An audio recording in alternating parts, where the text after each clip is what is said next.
ಪ್ರಧಾನಿ ನರೇಂದ್ರ ಮೋದಿ ಅವರು ಇವತ್ತು ಕೃಷ್ಣನಗರಿ ಉಡುಪಿಗೆ ಆಗಮಿಸಲಿಕ್ಕಿದ್ದಾರೆ.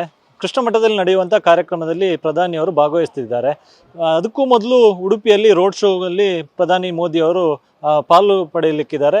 ಪ್ರಮುಖವಾಗಿ ಉಡುಪಿಯ ಆದಿ ಉಡುಪಿಯಿಂದ ಮತ್ತು ಬನ್ನಂಜೆ ಮಾರ್ಗವಾಗಿ ಪ್ರಧಾನಿಯವರು ಉಡುಪಿ ಕೃಷ್ಣ ಮಠಕ್ಕೆ ಆಗಮಿಸಲಿಕ್ಕಿದ್ದಾರೆ. ಸೊ ಈ ಹಿನ್ನೆಲೆಯಲ್ಲಿ ಸಾಕಷ್ಟು ಭದ್ರತಾ ಕ್ರಮಗಳನ್ನು ಕೂಡ ಕಲ್ಪಿಸಲಾಗಿದೆ.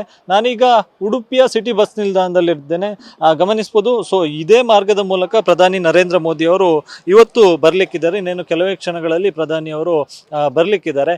ಸೊ ಪ್ರಧಾನಿಯವರು ಈ ಮಾರ್ಗದ ಮೂಲಕ ರೋಡ್ ಶೋ ಮೂಲಕ ಇಲ್ಲಿ ಆಗಮಿಸಲಿಕ್ಕಿದ್ದಾರೆ. ಸೊ ಈ ಟೈಮಲ್ಲಿ ಜನರಿಗೂ ಕೂಡ ರೋಡ್ ಶೋ ವೀಕ್ಷಣೆಗೆ ಸಾಕಷ್ಟು ವ್ಯವಸ್ಥೆಗಳನ್ನು ಕೂಡ ಮಾಡಿಕೊಳ್ಳಲಾಗಿದೆ. ಪ್ರಮುಖವಾಗಿ ರಸ್ತೆ ಎರಡೂ ಬದಿಯಲ್ಲೂ ಕೂಡ ಬ್ಯಾರಿಕೇಡ್ಗಳನ್ನು ಅಳವಡಿಸಲಾಗಿದೆ. ಸೊ ಆ ಬ್ಯಾರಿಕೇಡ್ನ ಈ ಕಡೆ ಜನರು ನಿಂತು ಪ್ರಧಾನಿಯವರನ್ನು ತುಂಬ ಹತ್ತಿರದಿಂದ ನೋಡುವಂಥ ಅವಕಾಶವನ್ನು ಕಲ್ಪಿಸಲಾಗಿದೆ. ಸೊ ಈ ಹಿನ್ನೆಲೆಯಲ್ಲಿ ಸಾಕಷ್ಟು ಭದ್ರತಾ ಕ್ರಮಗಳನ್ನು ಕೂಡ ಈಗಾಗಲೇ ಕಲ್ಪಿಸಲಾಗಿದೆ. ಒಂದು ಕಡೆಯಿಂದ SPG ಅವರಿದ್ದಾರೆ, ಇನ್ನೊಂದು ಕಡೆಯಿಂದ ರಾಜ್ಯ ಪೊಲೀಸ್ ಇಲಾಖೆಯವರು ಸಂಬಂಧಪಟ್ಟಂತೆ ಆ ಭದ್ರತೆಯನ್ನು ಕೂಡ ಮಾಡ್ಕೊಂಡಿದ್ದಾರೆ. ಸೊ ಈ ರೋಡ್ ಶೋ ವೀಕ್ಷಣೆಗೆ ಬರುವಂಥವರಿಗೂ ಕೂಡ ಸಾಕಷ್ಟು ಷರತ್ತುಗಳನ್ನು ಕೂಡ ಹಾಕಲಾಗಿದೆ. ಸೊ ಬರುವಂಥ ಏನು ರೋಡ್ ಶೋ ವೀಕ್ಷಣೆಗೆ ಬರುವಂಥ ಎಲ್ಲರನ್ನು ಕೂಡ ತಪಾಸಣೆ ಮಾಡಿ ಈ ಭಾಗಕ್ಕೆ ಕಳಿಸ್ಕೊಡ್ಲಾಗ್ತದೆ. ಸೊ ನೀವು ಅಲ್ಲಿ ಗಮನಿಸ್ಬೋದು, ಅಲ್ಲಿ ಮೆಟಲ್ ಡಿಟೆಕ್ಟರ್ ಮೂಲಕ ಅವರನ್ನು ತಪಾಸಣೆ ಮಾಡಿಯೇ ಈ ಬ್ಯಾರಿಕೇಡನ್ನು ಅಳವಡಿಸಿದ್ದಾರೆ. ಸೊ ಈ ಮಾರ್ಗಕ್ಕೆ ಬರುವಂಥ ವ್ಯವಸ್ಥೆಯನ್ನು ಕೂಡ ಕಲ್ಪಿಸಲಾಗಿದೆ. ಇದರ ಜೊತೆಗೆ ರೋಡ್ ಶೋ ಸಾಗುವಂಥ ದಾರಿ ಎಂದೆ, ಸೊ ಈ ದಾರಿಯುದ್ದಕ್ಕೂ ಬರ್ತಕ್ಕಂಥ ಅಂಗಡಿ ಮುಂಗಟ್ಟುಗಳನ್ನು ಕೂಡ ಬಂದ್ ಮಾಡುವಂತೆ ಈಗಾಗಲೇ ಆದೇಶವನ್ನು ಮಾಡಲಾಗಿದೆ. ಇವತ್ತು ಬೆಳಿಗ್ಗೆ 9 ಗಂಟೆಯಿಂದ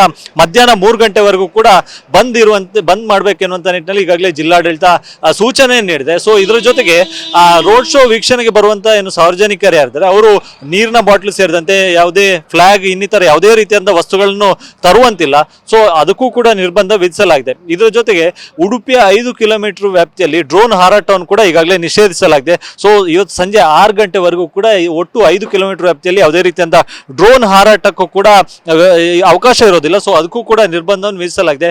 ಸೊ ಈಗಾಗಲೇ ಇವತ್ತು ಬೆಳಿಗ್ಗಿನಿಂದಲೂ ಕೂಡ ಸಾಕಷ್ಟು ಭದ್ರತೆಯನ್ನು ಕೂಡ ಕಲ್ಪಿಸಲಾಗಿದೆ. ಸೊ ರೋಡ್ ಶೋ ಸಾಗುವಂತಹ ದಾರಿಯಲ್ಲಿ ಖಾಸಗಿ ವಾಹನಗಳಿಗೂ ಕೂಡ ನಿರ್ಬಂಧವನ್ನು ವಿಧಿಸಲಾಗಿದೆ. ಸೊ ಆಂಬ್ಯುಲೆನ್ಸ್ ಅನ್ನು ಹೊರತುಪಡಿಸಿದಂತೆ ಬೇರೆ ಯಾವುದೇ ವಾಹನಗಳು ಕೂಡ ಸಂಚಾರವನ್ನು ಮಾಡಬಾರ್ದು ಎನ್ನುವಂಥ ನಿಟ್ಟಿನಲ್ಲಿ ಈಗಾಗಲೇ ಆದೇಶವನ್ನು ನೀಡಲಾಗಿದೆ. ಸೊ ಇದರ ಜೊತೆಗೆ ರೋಡ್ ಶೋ ಸಾಗುವಂತ ಏನು ದಾರಿ ಅಂದರೆ ಸುಮಾರು 2 ಕಿಲೋಮೀಟರ್ ದೂರದ ಈ ರೋಡ್ ಶೋ ಸಾಗುವಂತ ದಾರಿ ಉದ್ದಕ್ಕೂ 3 ಕಡೆಗಳಲ್ಲಿ ಸಾಂಸ್ಕೃತಿಕ ಕಾರ್ಯಕ್ರಮದ ಪ್ರದರ್ಶನ ನೀಡೋದಕ್ಕೆ 3 ಪಾಯಿಂಟ್ಗಳನ್ನು ಕೂಡ ಮಾಡಲಾಗಿದೆ. ಸೊ ಅದಕ್ಕೂ ಕೂಡ ಸ್ಟೇಜ್ನ ವ್ಯವಸ್ಥೆಯನ್ನು ಕೂಡ ಮಾಡಲಾಗಿದೆ. ಸೊ ನಾನೀಗ ನಿಂತಿರ್ತಕ್ಕಂಥದ್ದು ಇದು 3ನೇ ಪಾಯಿಂಟ್. ಸೊ ಈ ಪಾಯಿಂಟ್ ನಲ್ಲಿ ಹುಲಿ ವೇಷ ಪ್ರದರ್ಶನಕ್ಕೆ ಸಂಬಂಧಪಟ್ಟಂತೆ ಒಂದು ಈಗಾಗಲೇ ಸ್ಟೇಜ್ ಅನ್ನು ಅಳವಡಿಸಲಾಗಿದೆ. ಸೊ ಇದೇ ಒಂದು ಸ್ಟೇಜ್ ನಲ್ಲಿ ಹುಲಿ ವೇಷ ಪ್ರದರ್ಶನ ನಡೀಲಿಕ್ಕಿದೆ. ಸೊ ಮೋದಿ ರೋಡ್ ಶೋ ಏನು ಸಾಗುತ್ತೆ, ಸೊ ಆ ಟೈಮಲ್ಲಿ ಕಲಾವಿದರು ತಮ್ಮ ಕಲಾ ಪ್ರದರ್ಶನವನ್ನು ಕೂಡ ನೀಡಲಿಕ್ಕಿದ್ದಾರೆ.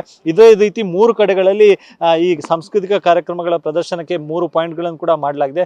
ಸೊ ಜನರು ಕೂಡ ಸಾಕಷ್ಟು ಕುತೂಹಲದಿಂದ ಇದ್ದಾರೆ. ಮೋದಿ ರೋಡ್ ಶೋ ಅನ್ನು ಕಣ್ತುಂಬಿಕೊಳ್ಬೇಕೆನ್ನುವಂಥ ನಿಟ್ಟಿನಲ್ಲಿ ಸಾಕಷ್ಟು ಕುತೂಹಲದಿಂದ ಇದ್ದಾರೆ. ಸೊ ಇದರ ಜೊತೆಗೆ ಕಾರ್ಯಕ್ರಮ ನಡೆಯುವಂಥ ಸ್ಥಳದಲ್ಲೂ ಕೂಡ ಬಿಗಿ ಭದ್ರತೆಯನ್ನು ಕಲ್ಪಿಸಲಾಗಿದೆ. ಕ್ಯಾಮ್ರಾ ಪರ್ಸನ್ ವಿಲ್ಫೇಜ್ ಜೊತೆ ಅಶೋಕ್, TV9 ಉಡುಪಿ.